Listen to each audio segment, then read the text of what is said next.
Big boy on the rails.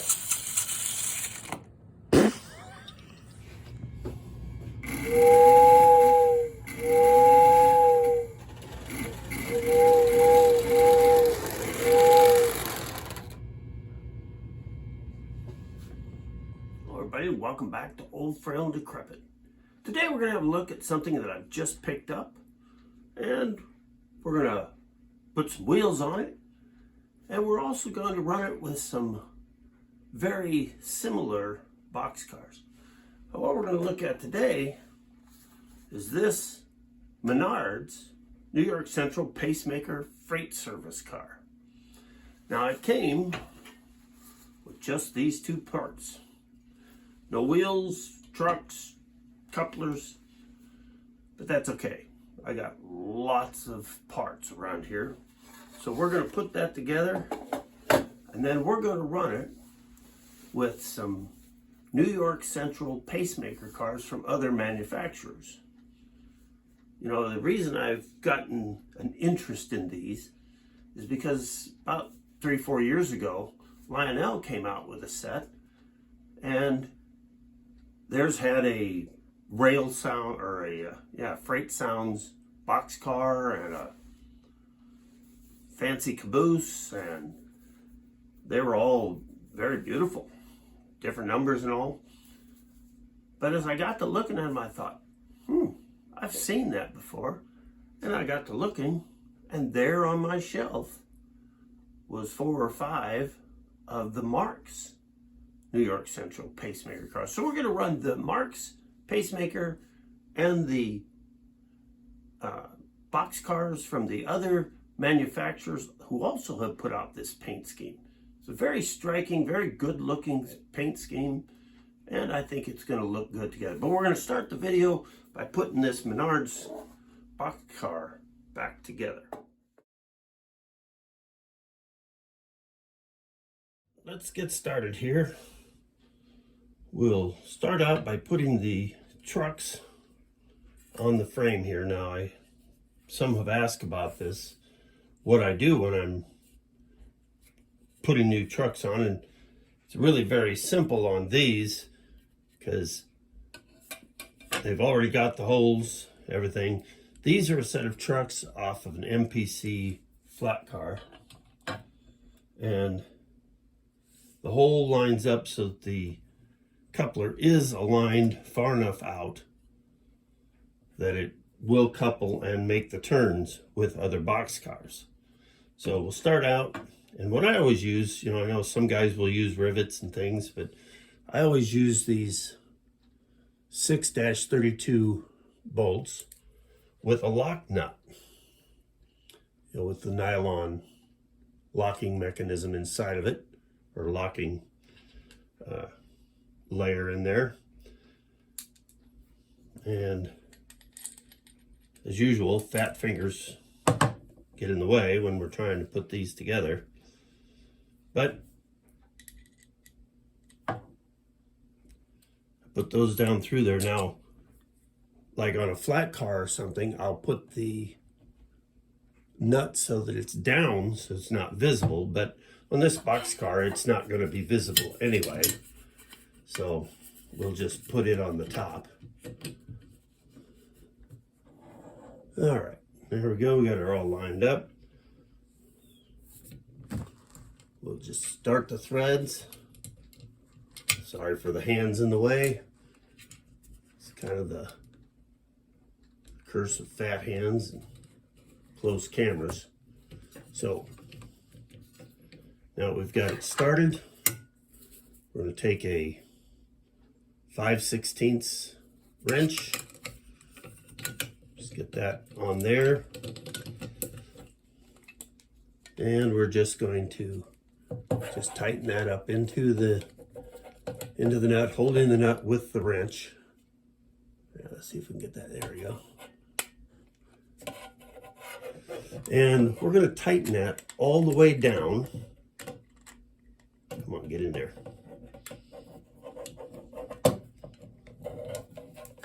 Yeah, we're going to tighten that all the way down. Okay, come on, pig. Get in there.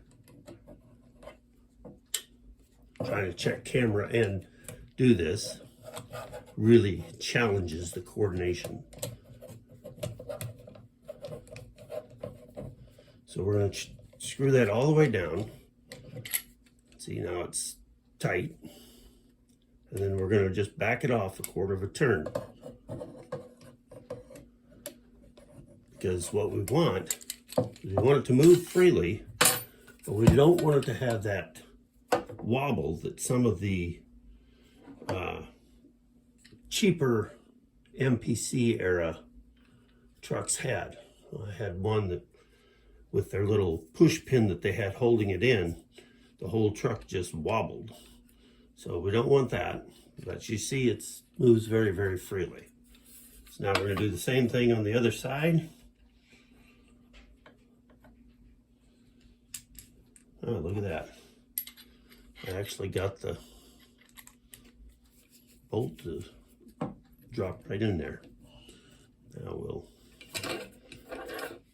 get the frame on here. Oop, might help if we did it the right way. That'd be rather exciting, wouldn't it? Have a set of trucks on the inside of the boxcar. Just get it started. Again, get the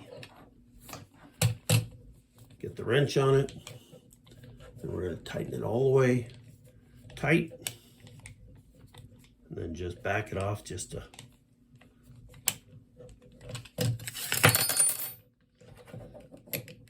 okay. Oh, that's kind of interesting. Okay, now we're going to just back it off just 1/4 of a turn.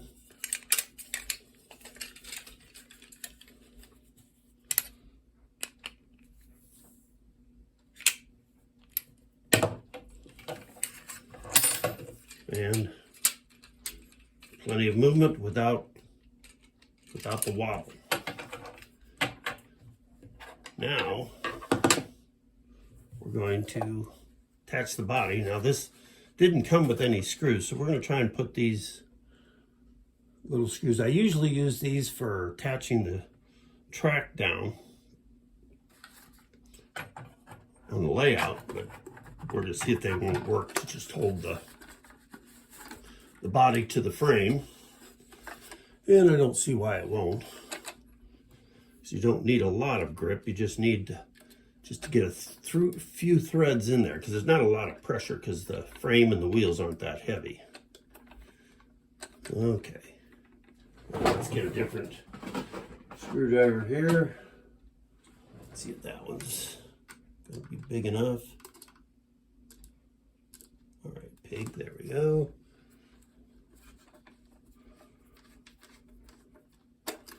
Oh yeah, that's going to work out really nice.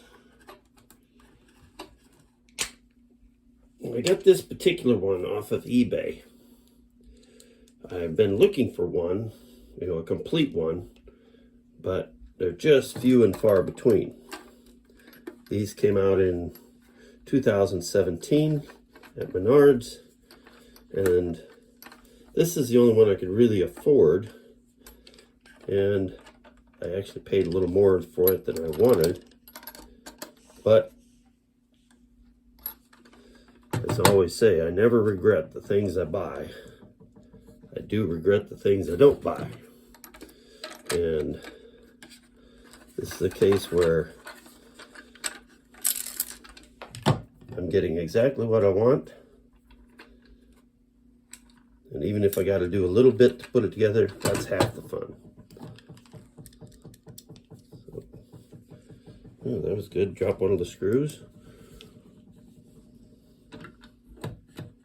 But if you've run this type of stuff before, you know that missing one screw on holding the body together isn't going to hurt anything. All right, now we've got it all put together. We can put the tools away, and we'll get this ready to go on the track.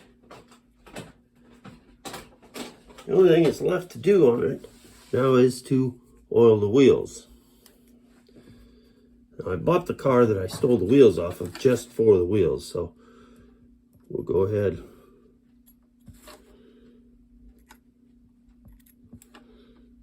And this particular type of truck is real nice for oiling because it's got a little slot that goes right down to the axle. So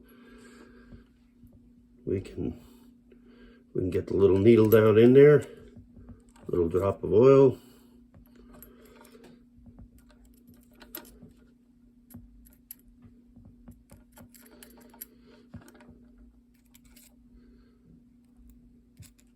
Now, I also put a little drop here, and I can get one just a little bit on this, just where the plate meets the body, because don't want it binding up anywhere. So the wheels are turning, the trucks are turning, we're ready to go.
Now we're going to look at the difference between the different ones, or look at the different ones. This one here is from MTH, and I was surprised that I got such a good deal on it, but it didn't have a box, so I suppose some people would consider that to be a negative. This is the Menards version of it that we just got done putting wheels on, from 2017.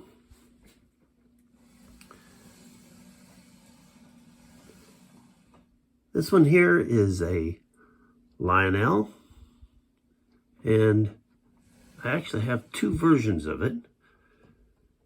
And I remember I'd picked one of these up at a train show where I was set up to sell some things, and the man across from me says, well, yeah, you got that one, but you'll never get the other one. And by the end of the show, I'd picked up the other one, and I think I paid about $10 or $15 a piece for those. So I'm very, very pleased with those. This one here was another one that I picked up at that same show. This is a K-line. Now, there is a difference on this K-line from all the other K-lines you'll ever see. And it has nothing to do with the lettering, the doors. It has everything to do with the floor. When I went to get it, this was in a box, and the guy wanted $19 for it in the box. And I picked it up and I thought, man, that's pretty light. So I opened the end up and had a look. All it was the shell. So I showed the vendor. I says, hey, kind of deal you do with this. I says, all we got is the shell. There's no frame, no trucks, no wheels, nothing. Oh, he said, just give me $5. So what it did was, it just took me a piece of underlayment wood, trimmed it down to the size I needed, painted it black. As you see, I just run a couple drywall screws up through the trucks that I'd stolen from another Lionel car. And I now have me a K-line Boxcar for this. So just keep an eye on what you might find there. You never know what kind of deals you might get, and what little projects you might be able to put together. This one here is Atlas. Now, I think I paid like $25 for this. More than I wanted to spend on it because, well, as you all know, I'm kind of cheap. But I had been to this flea market, indoor flea market they called it. Been there a couple times, seen it each time I went there. And I thought, you know what? I'm just going to jump and buy it. Now, the problem with this, as I consider it a problem, it's super light. And it's got a lot of details, even on the bottom. And it just it's just very, very fragile. So, looks good, but I'm not going to be pursuing these too hot and heavy. Unless there's something I really want, I'm probably going to walk by them. Plus, they got kind of a weird coupler on them. I don't know if this is like a 2-rail version or what, but it does work. But I was less than impressed with the quality of it. It looks great, but it's just, I wouldn't want to turn the grandkids loose on it. And of course, we got the caboose. And you might notice that is a Menards. Now, it started out as a 4-wheel, 7-inch. I trimmed it down, put the Menards Type F trucks under it with the tilt coupler because I needed a caboose that looked good with this particular set. And to make it work, I put my homemade adapter in there, which is basically a broken piece of a pre-war coupler glued to the top of a knuckle coupler with the tab turned down to go into the slot on the Menards. And it does work. But as you can see, that Menards did a nice job with their paint scheme on that.